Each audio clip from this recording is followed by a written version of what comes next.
તો hello students, welcome back to our new video. અને આજે છે આપણે સ્ટાન્ડર્ડ 12 માં Marvel assignment section B VSQ આપણે લીધા છે. બોર્ડનું પ્રશ્નપત્ર ક્યુ તો કે જુલાઈ 2019. પહેલું પ્રશ્નપત્ર છે એ આપણે માર્ચ 2018 કરાવ્યું હતું, પછી જુલાઈ 2018 કરાવ્યું હતું. હવે એના પછી આવે છે માર્ચ 2019 અને આજે છે જુલાઈ 2019 નું પ્રશ્નપત્ર છે એ આપણે કરાવવાના છીએ.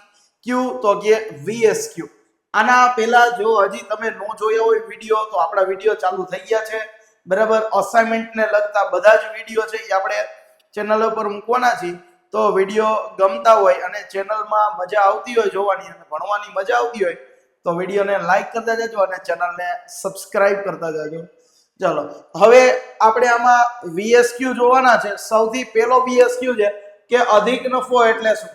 અધિક નફો એટલે આપણને ખબર એવી પડે કે આપણે જે ધાર્યું હોય એના કરતા વધારે સારું પરિણામ આવે તો એને અધિક કહેવાય, વધારે પડતું. આમાં પણ કઈ એવી જ રીતે હોય. તો જો જ્યારે ધંધો છે એ અપેક્ષિત નફા કરતા વધુ નફો કમાતો હોય, કેવો નફો? અપેક્ષિત નફો એટલે ધાર્યો હોય એના કરતા વધારે નફો કમાય તો જેટલો નફો વધારે થયો હોય એને કેવો નફો કહેવાય? અધિક નફો કહેવાય છે.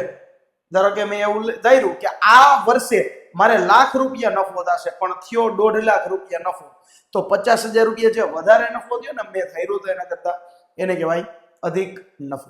ચાલો એના પછી આપણને કીધું છે એકત્રિત નફાની વહેંચણી છે એ કઈ રીતે થાય. સેમ ટુ સેમ કાલનો પ્રશ્ન આજે પાછો રિપીટ થયો છે. એકત્રિત નફો છે એ આપણે જૂના ભાગીદારો વચ્ચે જૂના પ્રમાણમાં છે એ આપણે વેચતા હોય, ધ્યાન રાખજો. જો અહીં લખેલું છે જૂના ભાગીદારો વચ્ચે જૂના પ્રમાણમાં વેચવાનો હોય.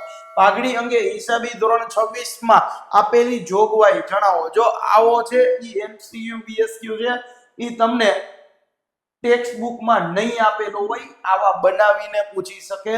જુલાઈ 2019 માં પૂછ્યો તો એટલે ધ્યાન રાખજો. શું લખેલું છે જો કે હિસાબી ધોરણ 26 મુજબ આંતરિક રીતે ઊભી કરાયેલ પાઘડી, કેવી રીતે?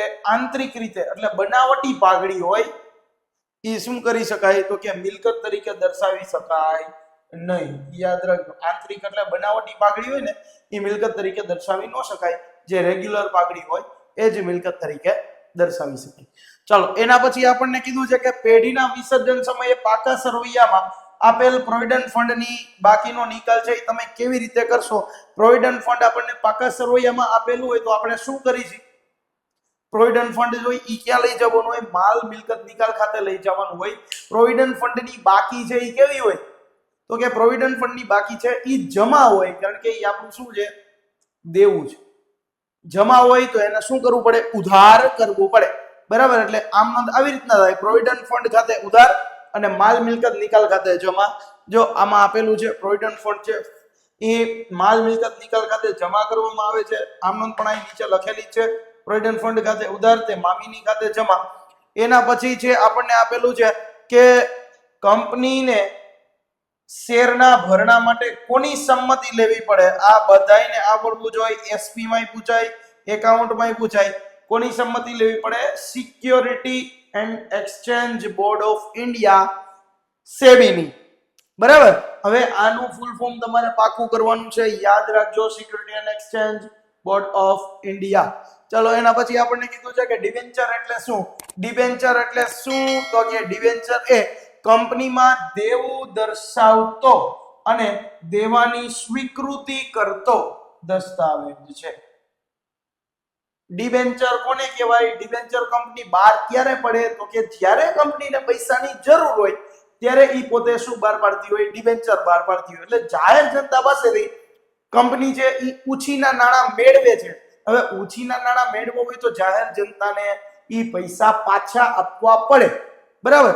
એટલા માટે જો શું કહેવાય? કંપનીનું દેવું કહેવાય. એટલે ડિબેન્ચર એ કંપનીમાં દેવું દર્શાવતો અને દેવાની સ્વીકૃતિ કરતો દસ્તાવેજ છે જે કંપનીની સામાન્ય મહોરની સાથે બહાર પાડવામાં આવે છે. આ યાદ રાખજો, કંપનીની સામાન્ય મહોરની સાથે જ બહાર પાડવામાં આવે છે. સમાન માપના પત્રકો સમજાવો. સમાન માપના પત્રકો કોને કહેવાય? આપણો દાખલો પૂછાય છે 4 માર્કમાં સેક્શન ડી માં કે સમાન માપના પત્રકો વાળો દાખલો ગણો. તેમાં આપણે શું કરતા હોય તો કે વેચાણ આપેલું હોય એને ભાગાકારમાં આપણે કરતા હોય અને ગુણ્યા 100. બરાબર. એવી જ રીતે પાકું સરવૈયું આપણને આપેલું હોય તો પાકા સરવૈયાનો સરવાળો છે એ આપણે ભાગાકારમાં લેતા હોય અને એને ગુણ્યા 100. તો એવી જ રીતે આમાં લખેલું છે કે જ્યારે નફા નુકસાનના પત્રકમાં ચોખ્ખું વેચાણ આપણને આપેલું હોય એ 100% છે એ આધાર તરીકે લેવાનું, અથવા તો પાકા સરવૈયાના કુલ સરવાળાને છે એ આપણે 100% આધાર તરીકે લેવાનું, અને બાકીની વિગતને છે એ યાદ રાખજો ટકાવારીમાં દર્શાવાતા પત્રકને કેવું કહેવાય? સમાન માપનું પત્રક કહેવાય. જે મેં સમજાવ્યું વેચાણ ભાગાકારમાં ટકા અને કુલ સરવાળો પાકા સરવૈયાનો ભાગાકારમાં ટકા. ચલો એના પછી આપણને આપેલું છે કે શેર હોલ્ડરના ભંડોળ એટલે શું? તો કે શેર હોલ્ડરના ભંડોળ એટલે કંપનીની શેર મૂડી અને અનામતો અને વધારાનો સરવાળો ત્રણેયનું કમ્બાઈન થશે. જોઈ લેજો. શેર મૂડી, અનામતો અને વધારાનો સરવાળો આ ત્રણેય ભેગું થાય એટલે એને કહેવાય શેર હોલ્ડરના ભંડોળો. શેર હોલ્ડરના ભંડોળ છે એ પાકા સરવૈયામાં સૌથી પહેલા જ આવે. શેર હોલ્ડરના ભંડોળ એની અંદર શું આવે? શેર મૂડી, ઇક્વિટી અને જવાબદારી. પછી આવે અનામત અને વધારો. અનામત અને વધારામાં હજી એક વસ્તુ છે એ નફા નુકસાન ખાતાની ખોટ અથવા તો જે નફો હોય એ આપણે ક્યાંથી લઈ આવવાનો હોય? નફા નુકસાનના પત્રકમાંથી લઈ આવવાનો હોય. આ યાદ રાખવાનું. બરાબર. ઘણા બધા વિદ્યાર્થી છે ને યાદ નથી રાખતા એટલે નફા નુકસાનના પત્રકમાં ભૂલ કરે છે. નફા નુકસાનના પત્રકમાં જે નફો હોય 7મો સ્ટેપ એ આપણે અનામત અને વધારામાં લખવાનું હોય. યાદ રાખજો. 11 માનો દાખલો છે એ સાવ સહેલામાં સહેલો છે. ફરજિયાત 11 માંથી 11 આવવા જોઈએ અને આવે જ. ચાલો એના પછી વ્યાજ આવરણનો ગુણોત્તર સારો કે ઓછો સારો કે વધુ સારો? તો આમાં લખેલું છે કે વ્યાજ આવરણનો ગુણોત્તર છે એ વધુ સારો. કેવો સારો? વધુ વ્યાજ આવરણનો ગુણોત્તર છે એ સારો ગણાય. યાદ રાખજો, વધુ સારો. એના પછી છે રોકડ અને રોકડ સમકક્ષ એટલે શું? તો કે રોકડ અને રોકડ સમકક્ષ એટલે હાથ પર રોકડ હોય તે, બેંકમાં આપણે સિલક પડી હોય તે, હાથ પર આપણે ચેક હોય તે, ડ્રાફ્ટ હોય તે, ટૂંકા ગાળાના ઉચ્ચ પ્રવાહિતાના રોકાણો. બરાબર. રોકડ એટલે હાથમાં રોકડા રૂપિયા હોય ઈ, બેંક સિલક હોય ઈ, પછી તો કે હાથ ઉપર ચેક હોય અથવા તો ડ્રાફ્ટ હોય એમાંથી કોઈ પણ વસ્તુ, અને ઉચ્ચ ટૂંકા ગાળાના ઉચ્ચ પ્રવાહિતા ધરાવતા રોકાણોનો સરવાળો. આ બધાનો સરવાળો કરી એટલે આપણને શું મળે? તો કે રોકડ અને રોકડ સમકક્ષ મળે. તો આઈ હોપ કે તમને આ જુલાઈ 2019 ના VSQ મસ્ત રીતે સમજાઈ ગયા હશે. જો ન સમજાણા હોય તો વિડીયો રિવાઇઝ કરીને જોઈ લેજો, અને આના આગળના પણ બોર્ડના દાખલા, બોર્ડના પ્રશ્નપત્રના VSQ ન જોયા હોય તો એ જોઈ લેજો. વિડીયોની ડિસ્ક્રિપ્શનમાં લિંક આપેલી છે પ્લેલિસ્ટની, એમાં જોઈ લેજો. આનો તમારે સ્ક્રીનશોટ પાડવો હોય તો ચાલો સ્ક્રીનશોટ પાડજો. ચલો આઈ હોપ કે તમને મસ્ત રીતે સમજાઈ ગયું હશે. જો વિડીયો સારા લાગતા હોય તો વિડીયોને એક લાઈક કરી દેજો, અને તમારા કોઈ પણ ભાઈબંધ મિત્રો હોય કે જે 12માની પરીક્ષા આપવાનો હોય અને એને પણ થોડું છે MCQ VSQ અથવા તો કોઈ પણ પ્રશ્નમાં કંઈ પણ વાંધો હોય તો આ વિડીયો એમને શેર કરજો, એટલે એ પણ આપણા વિડીયો જોવે અને એને પણ ડાઉટ ક્લિયર થાય.